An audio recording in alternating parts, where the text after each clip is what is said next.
Para sa akin, mahalagang mabigyan ang mga katutubong komunidad ng kinakailangang legal na proteksyon upang mapanatili ang kanilang mga lupa, kultura at tradisyon.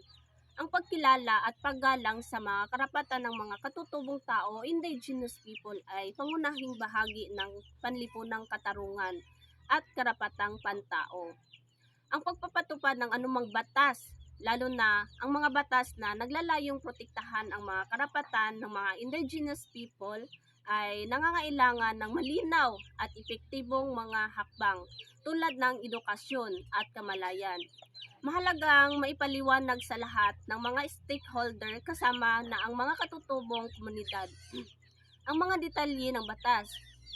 Dapat silang mabigyan ng sapat na impormasyon tungkol sa kanilang mga karapatan at paano ito ipaglaban.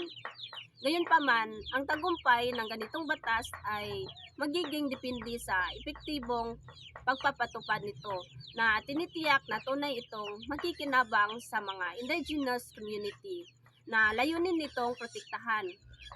Mahalaga rin na kasama ang mga katutubong tao sa mga proseso ng pagpapasya na nakakaapekto sa kanilang mga buhay at lupa.